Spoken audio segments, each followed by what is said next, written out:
জিনিসটা কি ফজলুর রহমান অনুবাদ করছে, যুদ্ধলব্ধ সম্পদ।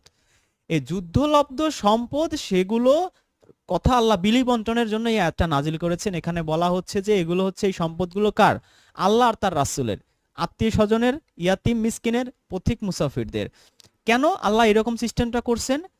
যাতে তোমাদের সম্পদগুলো ধনীদের মধ্যেই শুধু ঘুরপাক না খায়, যাতে সমাজে সম্পদের সুষম বন্টন ঘটে। যে কার্ল মার্কস যদি আমরা পড়ি, আমরা যদি কমিউনিজম পড়ি, আমরা যদি মার্ক্সবাদ পড়ি, সবখানে আমরা দেখব শ্রেণী বৈষম্য। এই এই পৃথিবীতে বিপ্লব কেন হয়? শোষিতের কারণে হয়, শ্রেণী বৈষম্যের কারণে হয়। সমাজে সবাই যদি একই কাতারে থাকে সেই সমাজে কখনো অশান্তি হয় না, শ্রেণী বৈষম্য হয় না, বিপ্লব হয় না, রেভলিউশন হয় না। এইখানে আল্লাহ রাব্বুল আলামিন সেই কার্ল মার্কস বলেন, কমিউনিজম বলেন, সবকিছুর চপেটাঘাত করেছেন এই আয়াতের মাধ্যমে। আল্লাহ নিজে কমিউনিজম শিখাচ্ছে, যাতে করে এই সম্পদ শুধু ধনীদের কাছে আবর্তিত না হয়, সমাজের সকল স্তরের মানুষের কাছে সম্পদটা পৌঁছায়।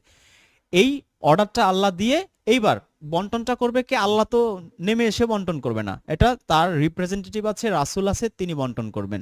আল্লাহ আবার সাথে একসাথে ফিনিশিং এ বলে দিচ্ছেন, রাসূল যা দেয়, যাকে 10 টাকা দিচ্ছে সে 10 টাকা নেবে, যাকে 20 টাকা দিচ্ছে সে 20 টাকা নেবে, যেইভাবে যাকে যেরকম দিচ্ছে সেটা তোমরা গ্রহণ করো, আর যেটা নিষেধ করে সেটা তোমরা নিও না। রাসূল তোমাকে ঘোড়া দেয় নাই, তুমি ঘোড়া নিও না। তোমাকে টাকা না দিয়ে তোমাকে একটা শাড়ি দিছে, শাড়ি নাও। যেটা দেয় নাই সেটা নিও না। আর কি বলছে আল্লাহ লাস্টে? আল্লাহকে ভয় করো, আল্লাহ কঠোর শাস্তিদাতা।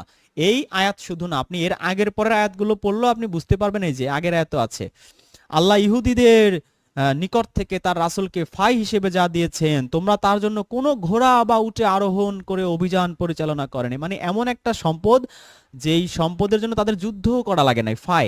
এখানে বলা হচ্ছে যে যুদ্ধ শুরু করার আগেই সেই ইহুদিরা ভেগে গিয়েছিল, জায়গা জমি অর্থ সম্পদ সবকিছু ছেড়ে। আপনি যদি প্রথম থেকে পড়েন আরো পরিষ্কার বুঝতে পারবেন।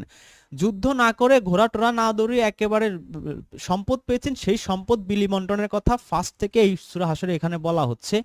এটাকে কেন আহমদুল্লাহ আব্বাসী গাবগাসিরা বলতে বুখারী তিরমিজি দিতে আর কথা বলছে, আমার ঠিক বোধগম্য না ভাই। আপনি যদি দয়া করে আমাকে বুঝাইতেন, আমি আপনার মতো সেই হাই হাদিস বলে একটু বুক চাপড়াইতাম ভাই। আমারও খুব বুক চাপড়াইতে ইচ্ছা করে, হাই হোসেনের মতো হাই হাদিস বলে। আমারও হাদিস ভাল লাগে ভাই। কেন এত টাকা পয়সা খরচ করে আমি হসপিটালে যাব ভাই? কালে জিরা খাবো, উটের মুত খাবো, সিঙ্গা লাগাবো, রোগ শেষ, মামলা ডিসমিস। সারা জীবন ভাই পাপ করব, একটা দোয়া পড়বো, 80 বছরের গুনাহ মাফ হয়ে যাবে। হজরে অসাদে একটা চুমু খাবো, আমার সব দুধের শিশুর মতো নিষ্পাপ হবো। আমারও তো ইচ্ছা করে ভাই শর্টকাটে জান্নাতে যাইতে, আমি তো পারতেছি না। কুরআন আমাকে শর্টকাট শিখাচ্ছে না তো ভাই। আপনি আমাকে একটু দয়া করে এটা বুঝান, আমি একটু হাই হাদিস বলে একটু আমি ই করি, জিকির আজগার করি ভাই।